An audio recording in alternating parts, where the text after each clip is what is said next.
가족은 삶의 든든한 뿌리이자 따뜻한 안식처입니다. 하지만 때론 그곳에서 가장 깊은 상처가 생기기도 합니다. 서울 외곽의 평범한 이씨 가정. 아버지의 갑작스러운 죽음과 충격적인 유언장이 가족을 혼란 속으로 몰아넣습니다. 불공정한 재산 분배, 숨겨진 비밀, 갈라지는 형제들. 이 위기 속 그들은 과연 가족애를 되찾을 수 있을까요? 한순간에 무너진 이들의 이야기가 지금 시작됩니다.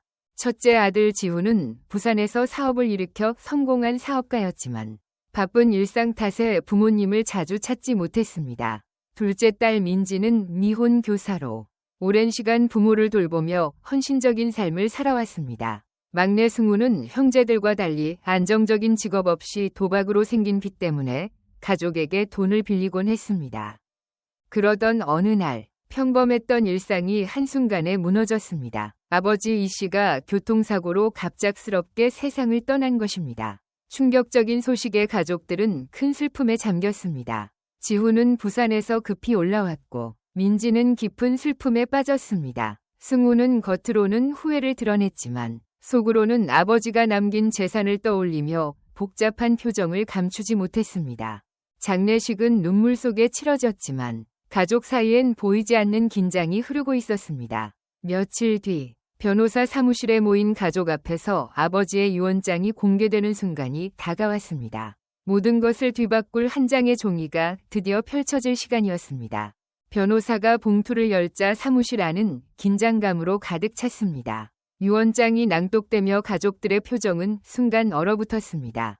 전체 재산의 70%는 막내 승우에게, 20%는 민지에게, 장남 지훈에게는 단 10%만 돌아간다는 충격적인 내용이었습니다. 이유는 단 한 줄로 적혀 있었습니다. 승우가 새로운 삶을 시작할 수 있도록 도와야 한다. 지훈의 얼굴이 굳어졌습니다. 매달 부모님께 생활비를 보내며 나름 효도를 다해왔다고 생각했는데 그 노력이 무시당한 듯한 기분이었습니다. 분노를 참지 못한 그는 동생을 노려보며 목소리를 높였습니다. 민지는 눈물을 흘리며 10년 넘게 부모를 돌보며 희생했던 세월을 떠올렸습니다. 그녀에게 돌아온 몫은 고작 20%였습니다. 승우는 억울하다는 듯 고개를 저으며 아버지가 한국 전통에 따라 막내를 배려한 것이라 변명했습니다. 하지만 그의 말은 형제들의 분노를 더 부채질할 뿐이었습니다. 어머니는 깊은 생각에 잠긴 듯 침묵하며 무언가를 아는 듯한 눈빛을 보였지만 끝내 입을 열지 않았습니다. 결국 지훈과 민지는 법적 소송을 결심했고 승우는 형제들과 연락을 끊으며 등을 돌렸습니다. 가족의 갈등은 이제 단순한 오해를 넘어 법정 다툼으로 번져가려 했습니다. 서울 가정법원. 차가운 법정 안에서 이 씨 가족의 갈등이 본격적으로 드러났습니다. 지훈과 민지는 변호사를 선임해 유언장이 아버지의 진정한 의지가 아니라 승우의 압력으로 작성되었다고 주장했습니다. 그들은 한국민법의 공정성 원칙을 근거로 유언장의 무효를 입증하려 했습니다. 승우 역시 변호사를 고용해 맞섰습니다. 그는 아버지가 생전에 자신에게 쓴 손편지를 증거로 제출했습니다. 거기엔 가장 힘들 때 곁에 있어 준 건 너뿐이다 라는 문장이 적혀 있었습니다. 지훈과 민지는 그 편지가 진심일 리 없다며 강하게 반박했지만 재판은 점점 복잡해졌습니다. 증인으로 나온 어머니는 망설이며 짧게 말했습니다. 아버지에게도 나름의 이유가 있었어요. 하지만 더 이상의 설명은 하지 않았습니다. 법정 안의 긴장감은 최고조에 달했습니다. 그때 오래된 문서 하나가 공개되며 모두가 충격에 휩싸였습니다. 승우가 아버지의 친아들이 아니라 어머니의 과거 연애에서 태어나 입양된 자식이라는 사실이 밝혀진 것입니다. 지훈과 민지는 배신감에 휩싸였고 특히 민지는 눈물을 흘리며 어머니와의 관계마저 끊겠다고 선언했습니다. 지훈은 따뜻했던 가족의 추억이 무너져 내리는 듯한 혼란을 느꼈습니다. 법정은 순식간에 비극적이고 먹먹한 분위기로 가득 찼습니다. 시간이 흘러 소송은 장기전으로 접어들었습니다. 지훈은 재판 준비와 회사 일로 지쳐 결국 아내와 별거에 들어갔고 민지는 끝없는 우울감 속에서 교단에 서는 것조차 힘들어졌습니다. 승우는 아버지에게 받은 일부 자금을 지키지 못하고 도박으로 잃으며 스스로의 무력감을 드러냈습니다.